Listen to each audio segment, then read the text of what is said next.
James Gunn, you are the freaking man, sir. But I have a question for you. How come every time this Peacemaker character was on screen, how come all I could look at was a blank screen and blank picture? Shout out goes to my pal Jennifer for that joke.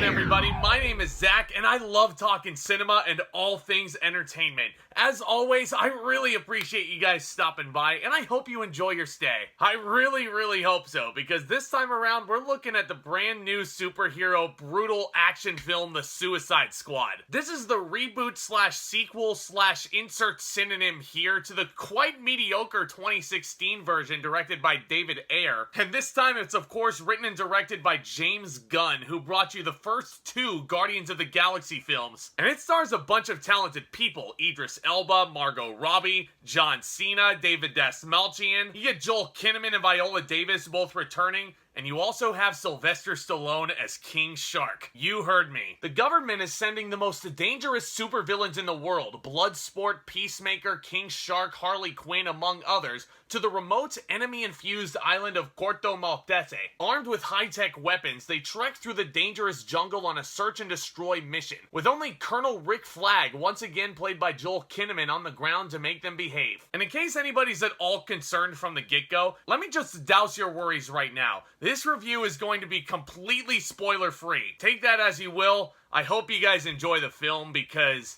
I sure as hell did. This film, pretty much with its opening sequence alone, right before the Warner Brothers Presents words appear on the screen, that alone pretty much tops the 2016 version right there. And believe it or not, it only gets a whole lot better after that. I really dug The Suicide Squad. This film is a total blast from beginning to end. And keep in mind, I'm saying this as someone who doesn't even mind the 2016 version. Yeah, I have it, because this movie came out, you know what, it came out in theaters at the right place, at the right time, when I really needed to cheer me up. I was really down in the dumps one day, and my buddy Philippe just texted me, and he was like, you know what, I'm taking you out, we're driving to go and see this movie. And I had a real blast with this one back in the day, so thank you, Philippe, for cheering me up. I will admit, though, I did buy this Blu-ray, and on a rewatch, yeah, it definitely has its issues. I can admit that. But this 2021 version remedies all of those issues very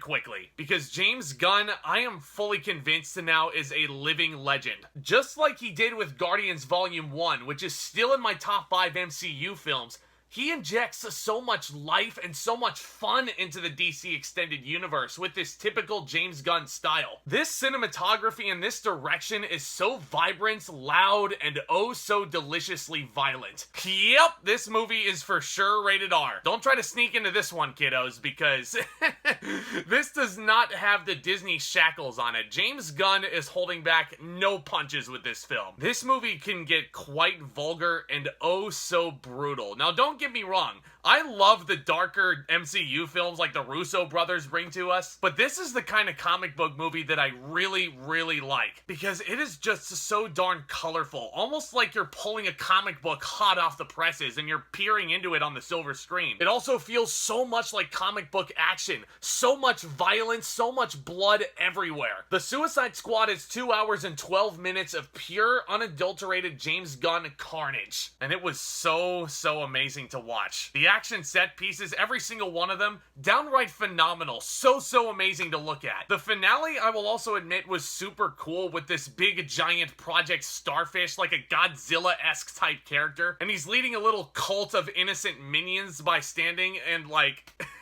My god, this is a neat idea. Immaculate CGI too, might I add. And I love the setting of this movie. This finale basically takes place at the tower version of Alcatraz, basically. I also really respected James Gunn's ability to shoot on location. Puerto Rico, Panama. Implementing these locations really helped out this film tremendously. And this was a film, aside from the filmmaking prowess and the editing on display, it is just absolutely seamless. This film, I really respected that it was consistently able to surprise me. My jaw was absolutely on the floor at certain points. Not just because of the shock factor, but my god, this movie is just so fucking funny. And a big part of the hilarity and the absurdity of this whole film, King Shark.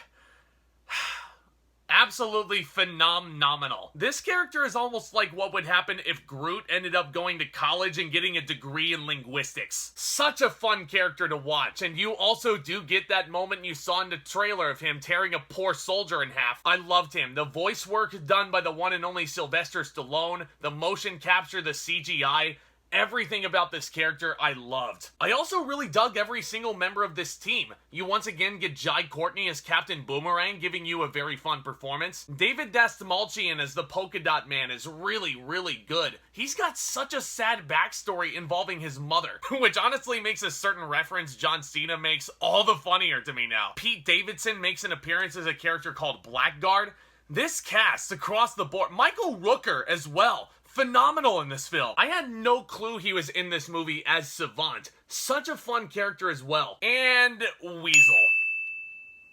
That's the whole thing, just Weasel. It is so sadly hilarious what happens to him. Just like, my jaw again on the floor. I cannot praise this cast that James Gunn put together enough. Joel Kinnaman once again is fantastic as Colonel Flagg. Viola Davis, an Oscar-winning actress, coming in as Amanda Waller, so unbelievably deranged at some points. You also have the one and only Margot Robbie picking up right where she left off with Birds of Prey. Daddy's Little Monster strikes again. She was absolutely fantastic as Harley Quinn. Her scenes were all super fun to watch unfold, and very funny in her own right. Look out for a whole conversation she has involving a character named Milton.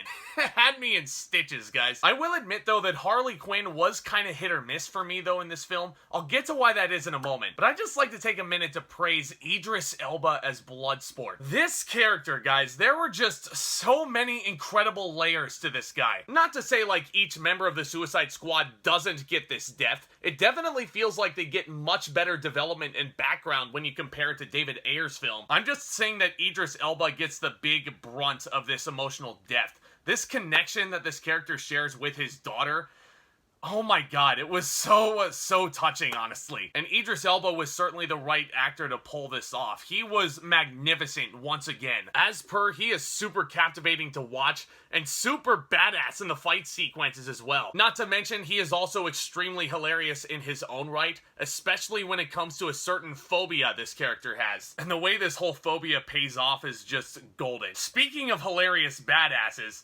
John Cena as the Peacemaker. Oh my goodness gracious, I loved this guy. What a fun character. He was so much fun to watch. Think about what would happen if Captain America, instead of Steve Rogers under the cowl, it was Chris Evans' character and Knives Out under the cowl instead. This guy is just such an arrogant bag. Yeah, talk about hashtag not my cap. Joking aside, John Cena was so spectacular. I thought he was certainly the most charismatic part of F9, which may be a hot take I'm noticing, but here he gets to go way over the top. If there's any kiddie WWE fans that try and go in and watch this film, oh boy, they're gonna be scarred for life hearing him drop these curse words. I do wonder on that note whether or not Cena actually went in and did his own stunts for this film. Something further to research. And this will certainly be something to watch out for on subsequent rewatches, which I'm already planning. I want to go watch this movie again right now after recording this, because I really did love this film. It was a total blast. While I do think it is one of the strongest films of 2021 so far, that's not to say that this is a perfect film. I did have a couple of nitpicks in hindsight. Going back to Harley Quinn, there is a whole sequence involving a romance that she shares, and I'm not going to reveal who it is with. But that part to me felt like the film came to a screeching halt, because I was really enjoying the team dynamic. I loved the bickering that Idris Elba and John Cena were doing on a consistent basis. I loved King Shark anytime I saw him. He might have been my favorite new character. But then you get this strange digression from the story at hand involving Harley Quinn, and it just didn't really work for me. It honestly did have me a little bit concerned, especially as I started to see where this scene was going. It honestly did make me think of the Canto Bite stuff in The Last Jedi. Just a complete 180 from what I actually wanted to follow. Until I eventually saw the end result of this romance, which I dare not spoil for you here. Alls I'll say is this. As soon as my theater saw where this scene was going, they broke out into a raucous applause. I'm not even joking you, it was loud in there for that moment. And let me just tell you, it was so neat to see and feel that connection in a theater again. And while the violence in here and the death scenes do vary, without spoiling anything, some are Deadpool 2 X-Force hilarious, some were really emotionally effective. I should note that this film does have 2 post-credit sequences, so make sure you guys stay after the movie's over. But you know what, guys? I can already tell that this final post-credit sequence, the second one of the 2, it is gonna be extremely divisive and very polarizing for a lot of people. It's at that point that some may not be able to suspend their disbelief anymore. All I'll say about it is this for right now. I flipped out upon seeing what I saw. I couldn't believe my eyes. I was pumped. But yeah, in hindsight, just saying, knowing what else is coming in this universe, this post-credit scene wasn't really all that surprising. I can certainly see why people would not be fans of how this was handled, however. Aside from those couple of nitpicks, guys, I'll be double dog damned. The Suicide Squad is certainly one of the best films of the entire year so far. Thank you so much, James Gunn, for giving this group of misfits the proper movie treatment that they've deserved for a long time. I'm gonna give the Suicide Squad an A. This is a summer blockbuster to see with as many members of your own squad as possible. I'm serious, that's how I saw this movie, with a big group of friends on the biggest screen we could possibly think of. And it honestly felt incredible. So I would recommend go grab a big group of your friends, go buy a big thing of popcorn, and just laugh at this movie and have a great time. I would recommend giving this the silver screen treatment because this might be the DCEU's best film yet. But of course, if you don't feel safe going to the theater, HBO Max is always an option as well. How are you guys gonna be watching the Suicide Squad? Also, have you seen the movie yet? Did you love it as much as I did? And I'm also curious, which movie do you guys think is the DCEU's best? Is it the Suicide Squad? Is it Zack Snyder's Justice League? It probably won't be the Ayer cut of Suicide Squad. Speaking of, does anybody want the Ayer cut now? I didn't think so. But go ahead and make some noise down in the comments section below. I would love to hear your guys' thoughts on the Suicide Squad, and I'd love to discuss them all further with you guys. Because as you can see, I love making these videos and starting the discussion with you all. If these videos and topics are things that might sound appealing to you, then do consider hitting that big subscribe button down below as hard as you possibly can.